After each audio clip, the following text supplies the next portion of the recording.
अस्सलाम वालेकुम फ्रेंड्स, मैं हूं नौमान अली। आज हम बात करने वाले हैं शाहज़ेब कत्ल केस के बारे में।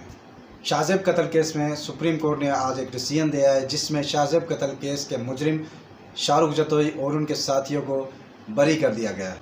यह जो फैसला है 3 रुकनी बेंच जस्टिस एजाज़ हसन की सरबराही में सुनाया गया, जिसमें शाहरुख जतोई के जो वकील थे लतीफ़ खोसा, उनका कहना था कि जो शाहरुख जतोई के और शाहज़ेब के जो फादर हैं उनके बीच में पहले ही सुलह हो चुका है और उसके बाद जो केस है वो मर्डर का केस था। इसको ज़बरदस्ती दहशतगर्दी में शामिल किया गया। तो आज हम इस वीडियो में इस केस के बारे में डिटेल में जानेंगे। ये केस कब शुरू हुआ, कब ये मामला पेश आया, किन किन मरहलों से ये केस गुज़रा और आखिरकार इस नतीजे पर कैसे पहुंचा। हमारी वीडियो को पूरा देखिएगा ताकि आपको मुकम्मल मालूमात मिल सके इस केस के बारे में। 24 दिसंबर 2012 को रात 11 बजे शाहरुख जतोई और शाहज़ेब, जो कि डीएसपी औरंगज़ेब के बेटे हैं, उनके बीच में लड़ाई होती है, जिसमें फायरिंग के नतीजे में शाहज़ेब की डेथ हो जाती है। 27 दिसंबर 2012 को शाहरुख जतोई दुबई फ़रार हो जाता है। उसके बाद 30 दिसंबर 2012 को जस्टिस इफ्तिकार चौधरी आज खुद नोटिस लेते हैं इस केस पर। जो दोस्त शाहरुख जतोई के साथ इस मर्डर में शामिल थे, उनमें से 3 लोगों को अरेस्ट कर लिया जाता है और कुछ दिनों बाद शाहरुख जतोई को भी हिरासत में लिया जाता है। यह केस इंसदादे दहशतगर्दी की अदालत में पेश किया जाता है। उसके बाद इसी अदालत में शाहरुख जतोई और उनके दोस्त सिराज टालपुर को सज़ाए मौत सुना दी जाती है।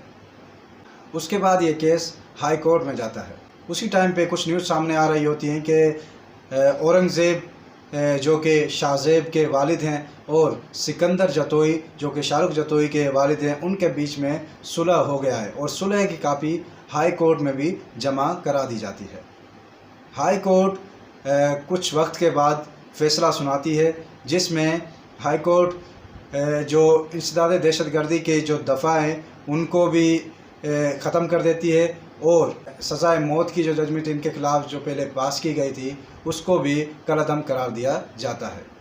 और हाई कोर्ट इस केस को सेशन जज के पास भेज देती है, जहाँ पर 23 दिसंबर 2017 को शाहरुख जतोई और उसके दोस्त को बेल मिल जाती है। उसके बाद सिविल सोसाइटी और मीडिया की तरफ से शदीद रद्द-ए-अमल सामने आता है, जिसके नतीजे में 26 दिसंबर 2017 को सिविल सोसाइटी की तरफ से सुप्रीम कोर्ट कराची रजिस्ट्री में अपील दायर की जाती है हाई कोर्ट के इस फैसले के ख़िलाफ़, जो कि जिसमें हाई कोर्ट ने एटीसी की जो दफ़ा है उनको भी ख़त्म कर दिया था और जो शाहरुख जतोई को बेल दी गई थी उसको भी चैलेंज किया जाता है। 14 जनवरी 2018 को चीफ जस्टिस साकिब निसार इस अपील को समाअत के लिए मंजूर कर लेते हैं और शाहरुख जतोई और जो उस केस में शामिल थे उन सब के ख़िलाफ़ अरेस्ट वारंट का आर्डर देते हैं और उन सब का नाम ECL में डाल देते हैं। उसके बाद ये केस सिंध हाई कोर्ट को दोबारा सौंपा जाता है और सिंध हाई कोर्ट को आर्डर दिया जाता है कि 2 महीने में इस केस का फ़ैसला सुनाया जाए। इसके नतीजे में सिंध हाई कोर्ट का जो फ़ैसला था वो ख़त्म हो जाता है और सिंध हाई कोर्ट में दोबारा वहीं से केस शुरू होता है। 2 महीने बाद सिंध हाई कोर्ट अपना फ़ैसला सुनाती है, जिसमें सिंध हाई कोर्ट शाहरुख जतोई और उनके साथ शामिल मुजरिमों को जो सज़ा सुनाई गई थी, जो कि डेथ सेंटेंस था, उसको तब्दील कर उम्र कैद की सज़ा सुना दी जाती है।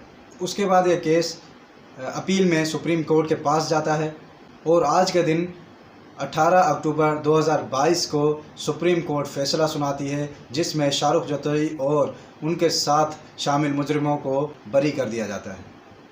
आई होप कि आपको वीडियो अच्छी लगी होगी, तो हमारी चैनल को सब्सक्राइब कीजिए और लाइक कीजिए ताकि हमारी न्यू आने वाली वीडियो आपको मिलती रहे। Thank you.